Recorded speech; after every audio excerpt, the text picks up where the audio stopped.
विषय तो त्यांचा झाला नारायण नावडे जनधन माता पिता. का भक्तांचा आवडता विषय देव झालेला असतो महाराज.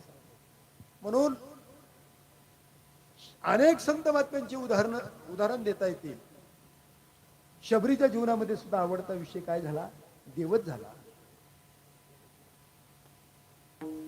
मातंग ऋषी निज धामाला निघाले आणि जाताना शबरीला सांगून गेले, शबरी मी निज धामाला चाललोय. जगाचा मालक रामप्रभू तुला भेट दिल्याशिवाय राहणार नाही. तू भगवंताचं भजन कर, रामप्रभूचं चिंतन कर, प्रभू एक ना एक दिवस येतील आणि तुला भेट देतील. शबरीने विश्वास ठेवला आणि रामप्रभूचं चिंतन करू लागले. जगाचा मालक मला भेट देण्याकरता येणारे अरण्यात जावं, द्रोण घेऊन जावं आणि प्रभूंना खाण्याकरता, भगवंताला खाण्याकरता फळं आणावी. पण ती फळं आणत असताना गोड असेल ती फळं आणावी आणि आंबट असेल ती टाकून द्यावी. एक दिवस असा शबरीचा भाव, शबरीची भक्ती, शबरीची निष्ठा बघून कर्तुम शक्तिवान राम प्रभूंनी भेट देण्याकरता यावं. शबरीच्या पर्णकुटी समोर उभं राहावं आणि परमात्म्याच्या मुखारबिंदात शब्द बाहेर पडली, शबरी अगं मी आलोय. शबरीनं बाहेर यावं. निर्गुण निराकार रूपानं जगाचा मालक माझ्या हृदयात आहे, परंतु सगुण असणारा परमात्मा आज माझ्या समोर उभा आहे. शबरीला आनंद झाला. अवघे चित्रलोके आनंदाची आता चरणी जगन्नाथ चित्त. आनंद झाला शबरीला आणि परमात्म्याच्या मुखारबिंदात शब्द बाहेर पडली, शबरी अगं मी लांबून आलोय, मला भूक लागलेली आहे, तू काहीतरी खाण्याकरता दिलं तर खूप बरं होईल.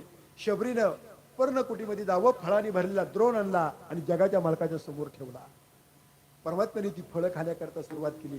भगवंताच्या मुखारविंदातनं शब्द बाहेर पडली, शबरी या फळांना पक्ष्यांची दात लागली वाटतं. नाही देवा, मी स्वतः खाऊन बघितली, जी आंबट असेल ती टाकून दिली आणि जी गोड असेल ती तुमच्याकरता आणली, तुमच्याकरता आणली. ऐका महिमा आवडीची, बोरे खाई गिरलनीची, थोर प्रेमाचा भुकेला हाची दुष्काळ तयला.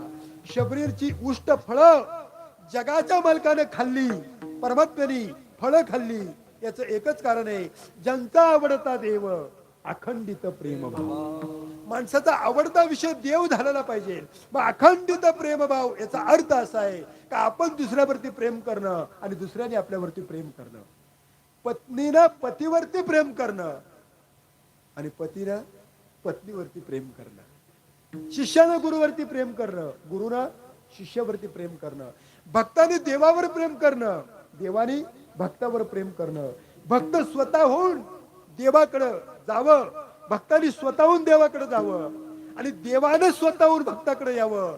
याच्यापेक्षा मला खाली येऊन बोलता येत नाही. याचं नाव आहे अखंडित प्रेम भाव. याचा अर्थ असा आहे की तुम्ही स्वतःहून निर्णय घेतला की भगवान शिवाची स्थापना आपल्याकडे झाली पाहिजे. अखंडित प्रेम भाव. ब्रह्मदेव या रूपाने सृजन्य करतो, जन्माला घालतो. भगवान विष्णू या रूपाने आपलं पालन करतो, संभाळ. पण भगवान शिवशंकर या रूपानं विनाश नाश मृत्यू होत असतो. आणि ज्यात सगळ्यात शेवटचं खातं ज्याच्याकडे, तो जगाचा मालक.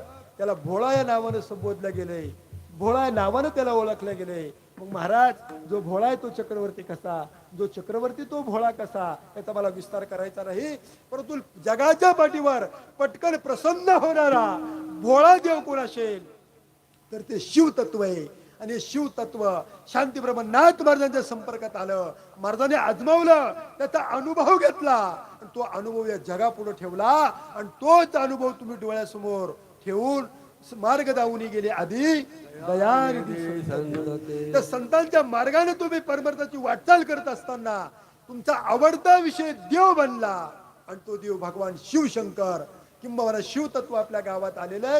देवघरा आला, देवघरा आला, भक्ती सन्मानाने पूजिला. तो घरा आलाय, आज धान्य ठेवलेला आहे, भक्ती सन्मानाने तुम्ही त्याची पूजा केली. पण उद्या उभारिले हात जगी जानवली मात, देव बैसले शियासनी आल्या याचक पुरे धनी. केव्हा? उद्या.